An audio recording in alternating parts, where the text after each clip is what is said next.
On va parler des personnalités du numérique. Ok?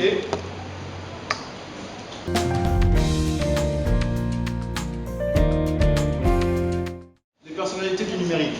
Si jamais, si jamais vous connaissez quelqu'un, bravo, parce que ça veut dire que vous avez une culture générale relativement avancée. Sinon, si vous ne connaissez pas, pas dire tant pis, mais faites des recherches encore, vous allez trouver qu'il y a des personnes très intéressantes qui ont développé tout ce qui est en train de se passer actuellement. À commencer par Jan Strootstrup. Lui, son nom n'est pas comme il est pas simple. Strootstrup. Jan Strootstrup. Strootstrup. Ouais, c'est pas possible. Jan Strootstrup. Il est né le 30 décembre 1950. Ah ouais. À Aarhus. Et c'est un informaticien, écrivain et professeur de sciences informatiques danois. Alors, quand on dit danois, c'est que ça vient du Danemark. Quelle est la capitale du Danemark? Copenhagen. Ah, bravo, Copenhagen. Professeur de sciences informatiques danois. Voilà. Donc, il est connu pour être l'auteur du langage de programmation C++. L'un des plus étudiés dans le monde. Qui c'est ça? Vous avez déjà entendu parler du langage C++? Comment? Vous avez fait ça en première année. Mais on vous a pas dit que c'est plus caché. Non, monsieur. Ah non, votre professeur de C++, là, il a manqué quelque chose ici. Hein?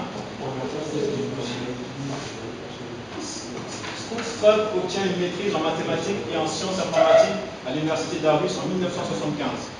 Hein? Pour la plupart, vous n'étiez pas nés. Voilà. Sauf Damien. C'est celui qui est absolument Ganga, voilà. Il est nul à l'époque. Alors, malheureusement, j'ai pas sa photo. Hein? J'ai pas son visage. Mais bon, on va faire avec Ivan Sutherland. Alors, Ivan Edward Sutherland, né le 16 mai 1938 à Hastings, dans le Nebraska, est un ingénieur informaticien américain et un pionnier de l'Internet. Depuis 1938. Voilà. Il est reçu en 1988 le prix Turing pour l'invention du Sketchpad, considéré comme l'ancêtre des logiciels de conception assistée par ordinateur. En 1988. Donc, en juin 2012, il reçoit le prix de Kyoto pour son travail sur le développement des capacités graphiques et des ordinateurs et des interactions homme-machine. Vous voyez comment ça se passe.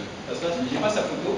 Ivan Sutherland, si vous avez trouvé sa photo, voilà, ça serait chouette. Moi, j'ai cherché un peu, mais je n'étais pas sûr que ce soit sa photo sur le net. C'est dommage. Donc, j'ai laissé ça comme ça. Vous ne connaissez pas ce gars-là non plus. Pierre Bézier. Est-ce que son nom de famille vous dit quelque chose? Non, Bézier. Ouais, on n'a pas dit Bézier, on a dit Bézier. Hein? Bézier. Ouais, c'est quoi? Ça représente quoi? Déjà, c'est le nom d'un club de France. C'est quoi? C'est un club de foot en France. Béziers, c'est un club de foot en France. Bravo. Bravo. Pierre Bézier est né le 1er septembre 1910 à Paris, et puis il est mort le 25 novembre. C'est dommage, 1999, il n'a pas pu voir l'an 2000, mais c'est pas grave. Il est un ingénieur en mécanique et en électricité français.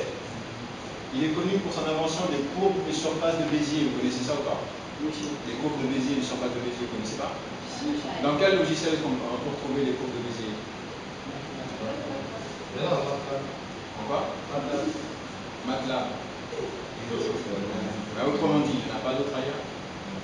Oui. Maya, oui. Mais en infographie, il y en a aussi. Vous trouvez les courbes de Bézier dans les histoires d'illustrateurs lorsque vous faites des tracés avec les courbes.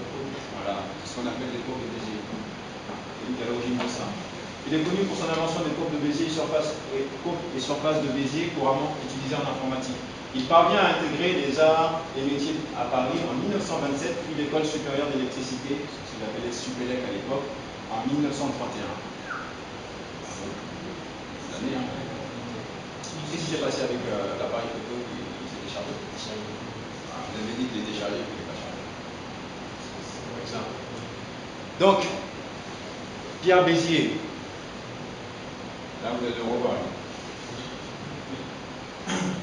Benoît Mandelbrot. Alors Benoît, c'est son visage, j'aime bien sa tête, il a une bonne tête. Ouais, il a des grandes oreilles. Demain c'est grand, il n'y a pas de place pour maintenant. Donc Benoît Mandelbrot, né en novembre 1924 à Varsovie. Varsovie c'est en Pologne. Vous savez ça? Voilà. Est-ce que vous connaissez une autre ville qui se trouve en Pologne à part Varsovie? Ouais. Helsinki. Helsinki, c'est pas en Pologne. Comment?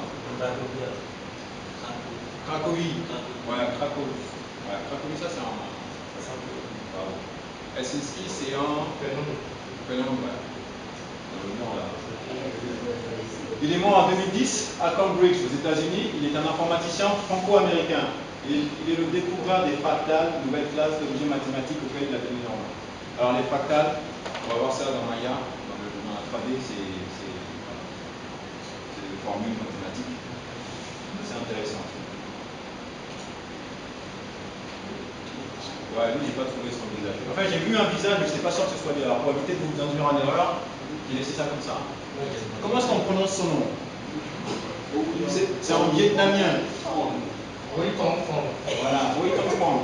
C'est en vietnamien. Huy Tong Phong est né en 1942 à Hanoï, alors c'était l'Indochine française à l'époque. Et puis il est mort en 1975. Il est vietnamien, informaticien vietnamien, il est l'inventeur des techniques d'ombrage utilisées en infographie. Ça, c'est de la 3D. Vous allez voir que lorsque vous allez créer un objet en 3D, vous allez voir les ombres et les lumières. Et il est l'un des inventeurs de cette technique-là. Boy Edwin Catmull. Edwin Earl Catmull, né en 1945 à Parkersburg, Virginie occidentale. Il est un informaticien américain et un des fondateurs du studio d'animation Pixar. Qui connaît Pixar? Vous connaissez Pixar? Voilà, c'est l'un des fondateurs du studio d'animation Pixar. Il devient président de Walt Disney Future Animation en 2006, entité renommée l'année suivante en Walt Disney Animation Studio. Il est l'un des fondateurs de Pixar et il devient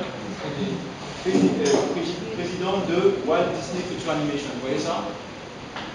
Il est au top quasiment dans son domaine d'activité, c'est pas mal.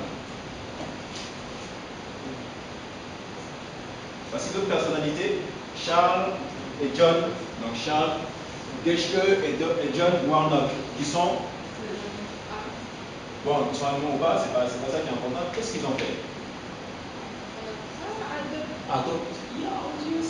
Ils sont les fondateurs en 1982 de l'entreprise informatique Adobe Systems, qui édite des logiciels graphiques tels que Adobe Photoshop, Adobe Illustrator, Adobe, etc. Ce sont les deux qui sont là, qui ont fait ça. Ça c'est Warnock et l'autre c'est Charles. Ils sont en compagnie de Barack Obama. Tellement ils ont réussi dans la vie, ils ont inséré la même barre. Pas mal. Comment? Ouais, ils ont bien réussi, ils ont été décorés en fait. Ils ont eu une médaille de l'ordre du mérite. Mais vous n'avez pas compris quel. Non, j'ai pas compris. Il est drôle le saluer. Ah, lui aussi. Ah bon, hein? D'accord. Mais il faut se dépêcher là parce qu'ils ne sont pas jeunes, hein. Ils sont en train de. Voilà, on va se dépêcher de ici. Voilà. Et un de mes préférés, John Lasseter. John Lasseter est né en janvier 1957 à Hollywood, Los Angeles. Regardez comment il est bien né. Il est né à Hollywood, à Los Angeles. Pas mal, hein?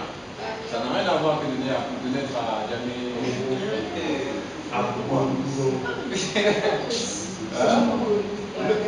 Il est né à LA, à Hollywood. Il est réalisateur et producteur américain de films d'animation. Il est le directeur artistique de Pixar, avec son ami, de Pixar Animation Studio et de Walt Disney Animation Studio. Vous voyez comment est-ce qu'il est fort. Il est considéré comme une légende du cinéma d'animation pour avoir réalisé de grands classiques tels que Toy Story. Ceux qui ont regardé Toy Story, considéré comme un tournant dans l'histoire du long métrage, des longs métrages animés. Toy Story, Nemo, comment ça s'appelle les autres films là? Comment? C'était moi. Quoi ça? Comment ça casse? Avec le gars, la voiture rouge, la flashback. Ah ouais, Cars. Ah oui, là, les voitures là. Flash marking. Ouais, Flash Mapping Card et puis les fourmis aussi, ici, sur le film. Ça veut.